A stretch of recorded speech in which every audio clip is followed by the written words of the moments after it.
Les médias sociaux seraient-ils devenus des médias de divertissement ? Dans ce billet, Sébastien Beaujeau, de son propre aveu observateur passionné des mondes numériques, met les pieds dans le plat. Un exercice difficile mais nécessaire à un moment où les médias sociaux sont en train de changer de manière significative. Car cette question du divertissement nous amène immanquablement à nous pencher sur l'étymologie. Dans divertissement, il y a le verbe divertir et dans divertir, il y a plusieurs sens. D'abord, bien entendu, distraire ou amuser, mais aussi détourner l'attention ou l'activité de quelqu'un sur un autre objet, une nouvelle occupation, je cite le trésor de la langue française. Et surtout, premier sens, détourner à son profit.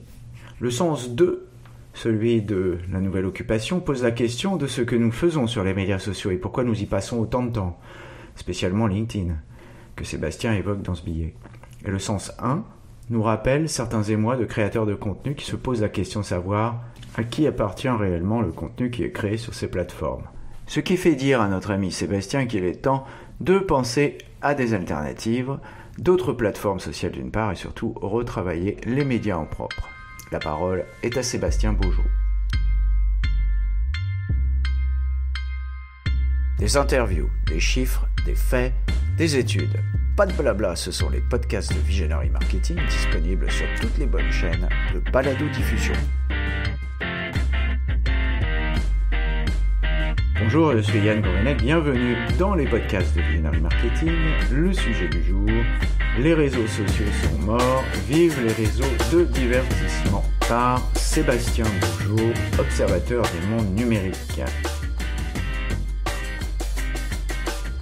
L'arrivée de TikTok dans l'oligopole du social media a révolutionné le genre et phagocyté les stratégies numériques du groupe Meta.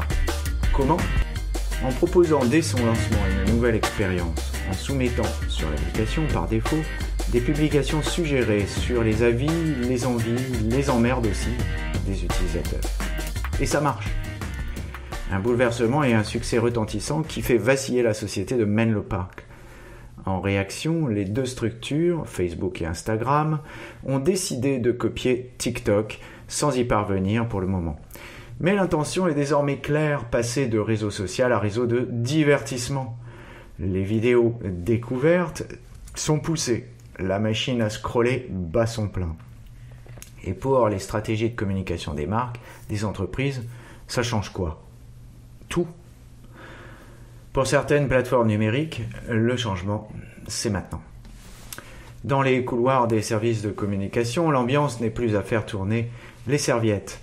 Les chiffres sont implacables. Le reach, les interactions des publications sont en perte de vitesse sur Facebook et sur Instagram, juste un peu mieux sur TikTok pour qui a osé s'y aventurer. Les utilisateurs ont déserté ces plateformes ? Non. Ils ont simplement changé de comportement. Sur TikTok, les voici à découvrir des contenus non plus d'amis, mais de profils inconnus. Et rien n'est laissé au hasard, puisque ce sont des publications basées, de près ou de loin, sur nos goûts et nos sujets de prédilection. Et tout ceci en plein écran sur votre téléphone portable. L'algorithme est très puissant, il vous rend addict. Et vous passez des minutes pour certains, des heures pour d'autres, à scroller le fil infini de votre application. La machine à dopamine fonctionne à plein régime. Vous en oubliez presque une fonctionnalité vous invitant à regarder ce que vos amis ont posté. On verra plus tard. Depuis quelques semaines, insidieusement, même si dans les rues 2.0 la fronde se fait entendre, on tente de copier l'algorithme de TikTok. Adam, le roi de la vidéo facecam d'Instagram, a beau rassurer les révoltés du Mosseri, pour ceux qui ne sauraient pas, Adam Mosseri est le patron de Instagram, l'intérêt du groupe prime avant tout. Et il est fort à parier que le plein écran et les contenus de suggestion, entre guillemets, arriveront aussi sur les terres de Meta. Et ça change quoi ? Pour les communicants, cela risque de devenir un véritable casse-tête. Quid des stratégies de communication mises en place sur ces réseaux ? La plupart seront vaines ou invisibles. En fait, ces espaces ne seront plus adaptés à recevoir un message ou une information à caractère publicitaire. Je pense même qu'il sera plus difficile de créer une audience, d'interagir avec ces communautés. Voici l'heure des plateformes de distraction, d'amusement, de franche rigolade, et donc, j'insiste, de divertissement. Et qui dit pas ou peu de visibilité, dit des services financiers, des CIO, des entreprises qui viennent frapper à la porte des services de communication. Et maintenant, on fait quoi ? Il est l'heure d'appareiller, de quitter le mouillage, le port, et de partir explorer de nouveaux mondes numériques, de nouveaux territoires à conquérir. TikTok, Instagram et Facebook sont le haut de l'iceberg social media. Twitter ou encore LinkedIn sont et restent, à mon avis, des canaux stratégiques. Mais il existe d'autres réseaux sociaux qui méritent une attention toute particulière. Tumblr, Yubo, Discord, Twitch, pour ne citer que. Il est fort à parier également que la technologie avançant, nous soyons, et c'est déjà le cas, en capacité de créer et de gérer nos propres réseaux sociaux. Une manière, quelque part, de sortir de l'algodépendance.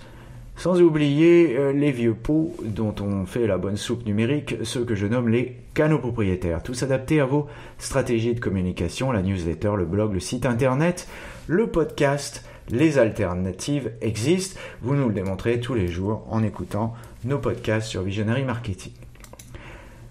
Quelle est la conclusion de notre ami Sébastien Beaujou ? Il est bien dangereux, nous dit-il, de savoir ce que les lendemains numériques nous réservent. Mais une chose est quasiment sûre, les réseaux de divertissement sont dans la place. Les communicants devront-ils faire fi de ces plateformes numériques ? Sans doute pas, du moins pas tout de suite. Le peu de visibilité sera toujours bon à prendre, et les contenus courts, créatifs et imaginatifs sont une petite porte de sortie, une infime chance d'exister.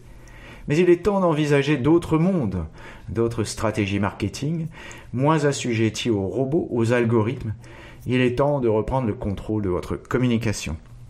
Une conclusion que j'étais particulièrement content de pouvoir publier sur Visionary Marketing, nous qui expliquons depuis 25 ans, 28 ans même, que non, décidément pas, et non jamais, les blogs ne sont pas morts.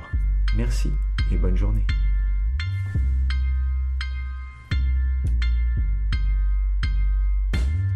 Surtout, n'oubliez pas de mettre une bonne note à ce podcast si vous l'avez apprécié.